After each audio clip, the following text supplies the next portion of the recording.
రాజమౌళితో cinema చేస్తే రికార్డుల మోత మోగుతుంది. అందుకే ప్రతి హీరో కూడా ఆయనతో ఒక్క సినిమా అయినా చేయాలని అనుకుంటారు. అయితే జక్కన్నతో సినిమా చేస్తే ఆ వెంటనే హీరో నుంచి వచ్చే సినిమా మాత్రం బాక్స్ ఆఫీస్ దగ్గర బోల్తా కొడుతుందనే ఒక విచిత్రమైన సెంటిమెంట్ ఇండస్ట్రీలో బలంగా ఉంది. దీన్నే కొందరు రాజమౌళి శాపం అని పిలుచుకుంటారు. అయితే ఈ శాపంలో రెండు కోణాలు ఉన్నాయి. ఒకటి సినిమా ఫలితానికి సంబంధించింది కాగా, రెండోది హీరోల ఆరోగ్యానికి సంబంధించింది. ఇప్పుడు అందరి దృష్టి ఆ రెండో దానిపైనే పడింది.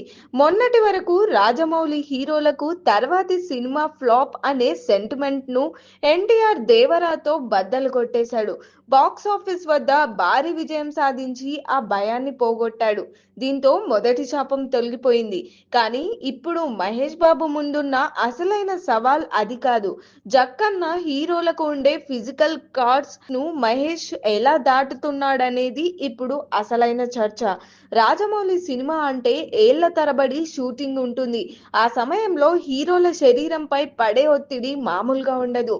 బాహుబలి కోసం ప్రభాస్ తన బాడీని విపరీతంగా మార్చుకొని ఆ తర్వాత మోకాలు నొప్పులు, ఇతర ఆరోగ్య సమస్యలతో ఎన్నాళ్ళు ఇబ్బంది పడ్డాడో అందరికీ తెలిసిందే. అలాగే ఆర్ఆర్ఆర్ సమయంలో ఎన్కి కూడా గాయాల పాలయ్యారు. జక్కన్న పర్ఫెక్షన్ కోసం హీరోలను శారీరకంగా పిండేస్తున్నాడన్నది బహిరంగంగా రహస్యమే.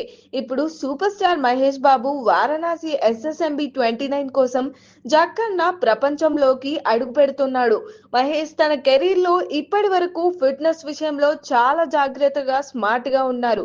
కానీ రాజమౌళి సినిమా అంటే సాహసాలు చేయాల్సిందే. అడవులు, కొండలు, గుహలు అంటూ గ్లోబల్ అడ్వెంచర్ ప్లాన్ చేశారు కాబట్టి ఇది మహేష్ శారీరక శ్రమకు నిజమైన అగ్ని పరీక్ష కానుంది.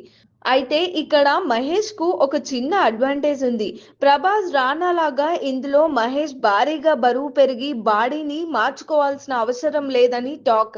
కేవలం అథ్లెటిక్ గా, స్టైలిష్ గా కనిపిస్తాడని అంటున్నారు. దీనివల్ల శరీరంపై అదనపు భారం తగ్గుతుంది. కానీ దాదాపు 2-3 ఏళ్ల పాటు కఠినమైన స్కెడ్యూల్స్ లో భారీ యాక్షన్ సీక్వెన్స్ లలో పాల్గొనడం అంటే ఆషామాషి విషయం కాదు. కానీ ఆ ప్రయాణంలో మహేష్ ఆరోగ్యం కూడా అంతే ముఖ్యమని అభిమానుల ఆందోళన. మరి జక్కన్న ఫైనల్ అవుట్పుట్ వచ్చే సమయానికి ఏం జరుగుతుందో చూడాలి. మరి దీనిపైన మీ ఒపీనియన్ ఏంటో కామెంట్ చేయండి. మరిన్ని మూవీ అప్డేట్స్ కోసం చూస్తూనే ఉండండి ఎల్జీ ఎంటర్టైన్మెంట్.